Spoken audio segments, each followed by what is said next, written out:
Welcome back to my channel. আজকে আমরা জানব এক দেশে এক রেশন কার্ড চালু করতে গেলে কিভাবে ফর্ম ফিল আপ করতে হবে। তো চলো শুরু করি। খাদ্য ও সরবরাহ দপ্তর পশ্চিমবঙ্গ সরকার খাদ্য সাথী উপভোক্তাদের জন্য এবং রেশন ডিলারদের কাজ করার পদ্ধতিকে সরলীকরণ করার জন্য সবসময় চেষ্টা করে থাকে। এই উদ্দেশ্যে খাদ্য সাথী প্রকল্পের সমস্ত উপভোক্তা যেন যে কোনো রেশন দোকান থেকে তাদের রেশন সামগ্রী তুলতে পারেন, তার জন্য রেশন কার্ডের আন্তঃরাজ্য বহনযোগ্যতার ব্যবস্থা করেছে। এখন যে কোনো খাদ্য সাথী উপভোক্তা যে কোনো রেশন দোকান থেকে রেশন সামগ্রী তুলতে পারেন। এর জন্য রেশন কার্ড স্ক্যান অথবা কার্ড নম্বর টাইপ করে ইপস মেশিনে ঢোকাতে হবে। এর মাধ্যমে একই নম্বরে যদি একাধিক কার্ড থাকে তাহলে সমস্ত তথ্য মেশিনে দেখাবে। রেশন ডিলার কার্ড ও ব্যক্তিকে দেখে সুনিশ্চিত করবেন যে ওই গ্রাহকের ক্ষেত্রে কোন কার্ডগুলি প্রযোজ্য। প্রযোজ্য কার্ড সিলেক্ট করার পর গ্রাহক ও তার পরিবারের সকলের আধার সংযুক্তিকরণের তথ্য ইপস মেশিনে দেখা যাবে।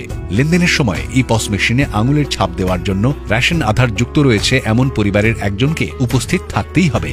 আঙুলের ছাপের মাধ্যমে স্ক্যানিং সফল হলেই গ্রাহককে রেশন দেওয়া হবে। গ্রাহক তার পুরো পরিবারের রেশন তুলতে পারবেন। গ্রাহকের কার্ডে লিখিত রেশন দোকান ছাড়াও অন্য যে কোনো রেশন দোকান থেকে রেশন পেতে হলে একমাত্র আঙুলের ছাপ দিয়ে স্ক্যানিং পদ্ধতিতেই তা সম্ভব। অন্য কোনো উপায়ে এই সুবিধা পাওয়া যাবে না।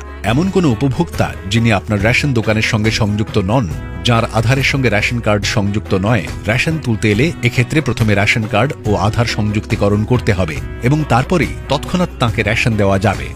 এছাড়াও ক্লাস 11 ও 12 এর নোটস, বিভিন্ন স্কলারশিপ, চাকরির ফর্ম, রাজ্যের বিভিন্ন খবরাখবর জানতে আমাদের চ্যানেলটি সাবস্ক্রাইব করুন। হ্যাঁ রে, শুনলাম সরকার এবার 2183 টাকা সহায়ক মূল্যে ধান কিনবে। হ্যাঁ কাকা, তুমি রেজিস্ট্রেশন করেছো? কিভাবে করব বলতো? একদম সোজা, নিজেই করতে পারবে। খাদ্য দপ্তরের ধান কেনার পোর্টালে গিয়ে সেলফ রেজিস্ট্রেশন মেনুতে ঢুকে পরপর তথ্য দিয়ে রেজিস্ট্রেশন করতে হবে।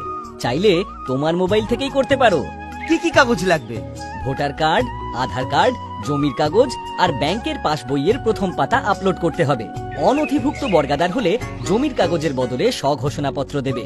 কোনো সমস্যা হলে তোমার কাছের ধান ক্রয় কেন্দ্র, খাদ্য পরিদর্শকের অফিস বা বাংলা সহায়তা কেন্দ্রের সাহায্য নিও।